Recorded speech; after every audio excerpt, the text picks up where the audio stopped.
So very clean.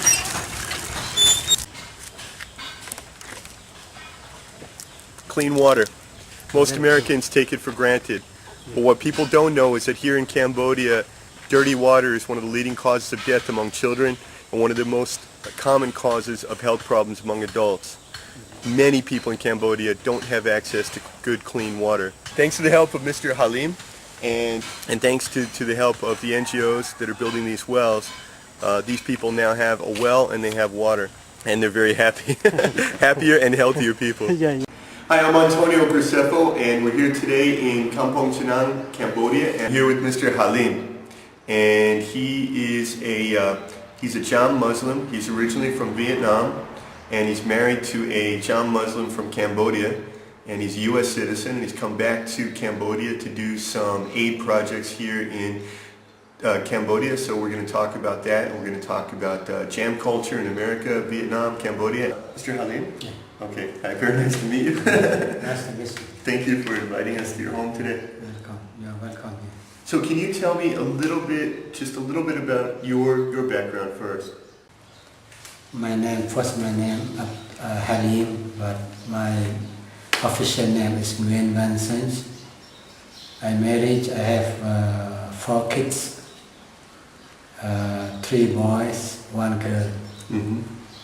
And they live in America now? They live in America. And you're born in Vietnam? Yeah, born in Central Vietnam. 1980 I went to USA. I saw my beloved wife. She was my student before. When I see her, I like, and then just I propose engagement. And they're in California, right? Yeah, in California, Texas. And you have a Cham community there?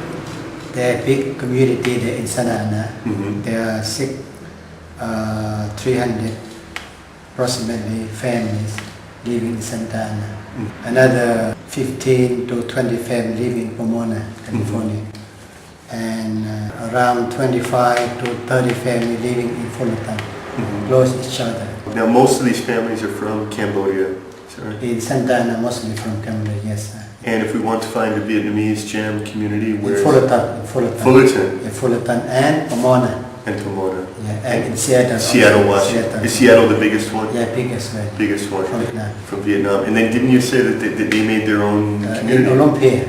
Uh-huh. Olympia, mostly come from Cambodia.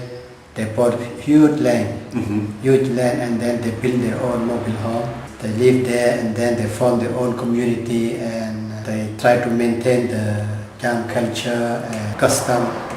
If you go there, you see them. Is it hard for the Cham young people to maintain the language, the culture? I think so far, I don't think so. It's not too hard. I have 4 kids now. My kids speak Cham because he come maybe communicate with him in a Cham language at home. So it's okay.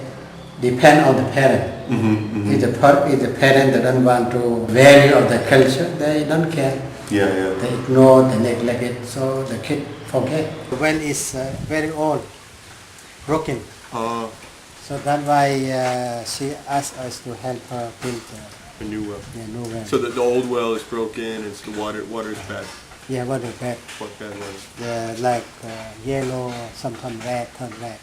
So like this, look, this water. Wow. Yeah, it's good. Inshallah. I'm happy. I can drink, yeah.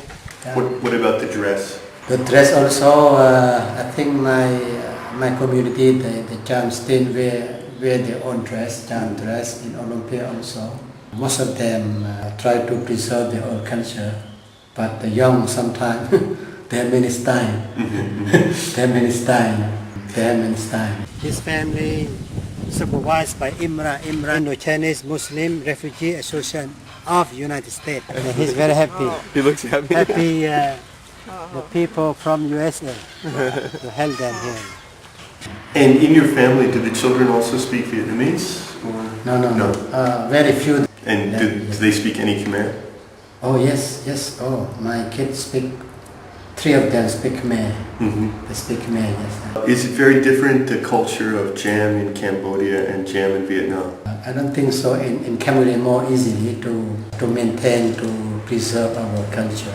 There's no restriction from the government. I think in Vietnam too, I think There's no restriction from the government.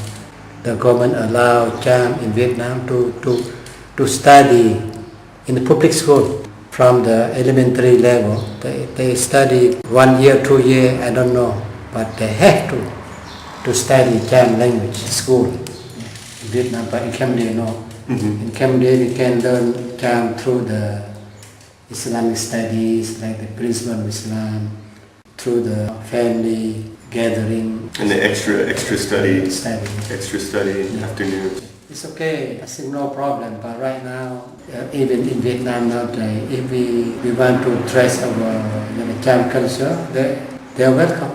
Because Vietnamese, they have a lot of ethnic over there. Every year they show Cham culture, they show Khmer, Cambodia culture, Hmong culture, many. In the United States, are most of the Cham from Cambodia or from Vietnam? I think most from Cambodia, in the United States, most from Cambodia. And do you have any contact with, or do you know about Cham, like from Philippines or Thailand or Malaysia? No, Philippines, I don't know Cham over there. In Thailand, no.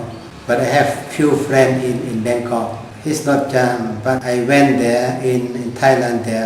They say they are Cham in Bangalore. Bangalore, they say they are Cham, but they don't speak Cham. They speak Thai. But few words they speak Khmer.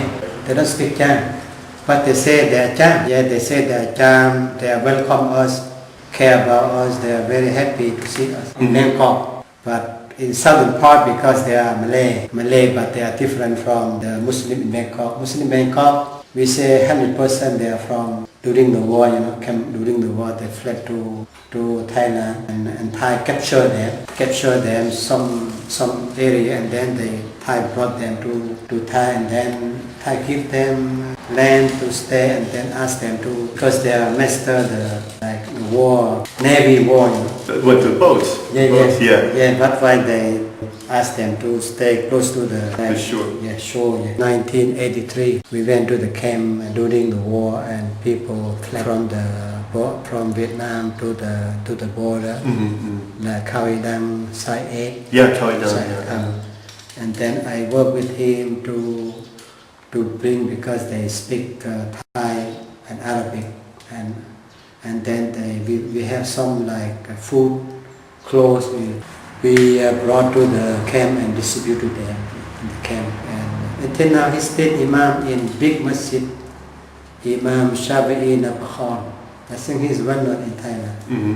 I know him, and every time I go visit Thailand, I go see him, and he's old now.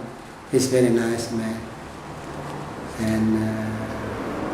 And what about the language? If we have Cham language and we have Southern Thai Muslim language, is it similar?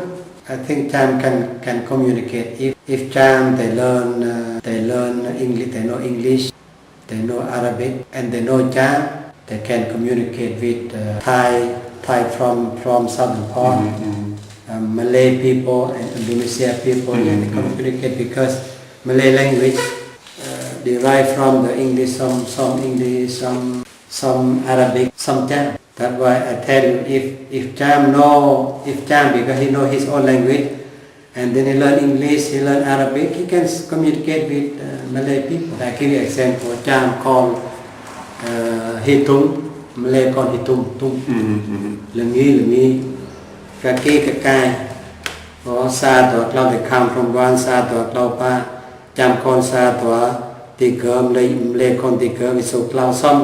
Some people they call Klau Tho in Philippines.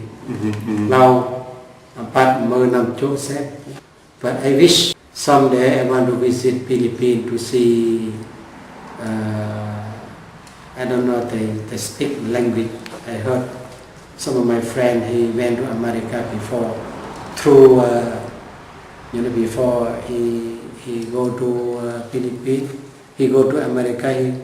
They stay at the refugee. Yeah, refugee. Yeah. Palawan. In Palawan, there's a Bajau community. Yeah.